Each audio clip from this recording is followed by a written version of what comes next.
See you again from Scream 2 to Wild Things. And Neve, they're saying when we walked out of the theater last night, is this movie appropriately titled? It is wild. Good to see you. Thank you. Would you agree with that? It's a wild ride, isn't it? Yeah, it definitely is a wild thing, this movie. You know, it kind of opens, and I can't, it's a little difficult to do even a short interview like this without giving too much away. But it opens like an old 50s thriller, you know what I mean? And then it just really like a roller coaster. Wow, you know, all the twists and turns. And it had to be a lot of fun for you, I'm sure. It was a blast. It's always fun to do movies like that. You know, I'm really attracted to scripts that are different, that'll confuse the audience at points so that they become surprised later, where they feel like they're on a roller coaster. Yeah. Like, this is not the run of the mill. I mean, it was worth the $6 or whatever, you know. Well, thank you. I hope so. Would you agree with me that the Everglades are kind of symbolic of the theme of this film?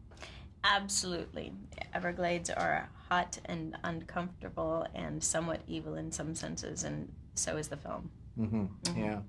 With a slight touch of dark humor, thanks to a great comedian from my hometown by the name of Bill Murray. And he does give it a different dimension, doesn't he? He is so much fun. Bill is just wonderful. I think in any film that he does, he just pops off the screen, you know, and he really allows the audience to laugh and lets them know that it's okay to laugh during this film. Yeah. I watched your face closely in a couple scenes with him, and it looked like there were a few times when you were trying to hold it back. Was that true? Well, I don't know if that's necessarily true. I think that had to do with the character, too. My character, I think there's a courtroom scene where he's with her and he's cracking these jokes, and the thing is that she's supposed to remain fairly serious within it. She can't be swearing and she can't be crass like she normally is, so she's trying to hold that back. So I hope that's what you were saying. Yeah, that's what I was saying. To get to know Suzie, she's a long way from the Canada's National Ballet. Yes, she is. Definitely. Wearing the tattoos, or whatever they call them, on The your henna, fingers and the rings and everything, does that help you become her? It does. It definitely does. It not only helps the audience to say, okay, she's not Julia Salinger, it also helps me to get into the character. These are choices that a human being makes, you know, if they're rebellious or if they're angry. And so to put all that on and to create that definitely helped me to get into it. That's not something you could do in makeup in 5 minutes, I would imagine, either. Did that take a long time? It was a drag.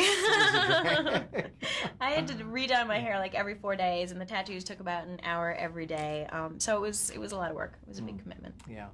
As was ballet, and I know you had to make a decision along the way that it was going to be acting or ballet. Yes. And you're happy with what you're doing? I am happy with what I'm doing. I definitely miss ballet, and I'm looking for a vehicle to be able to show off my dancing within film. And I think I found it. I've actually had 2 different projects. One studio come to me, and also some other producers come to me about making a ballet movie for my next hiatus. Oh, I'd look forward to that. Something similar to the Red Shoes. Congratulations. Thank And you. if you want a wild trip, a fun ride, don't miss Wild Things. No, congratulations. Thank you. Thank you.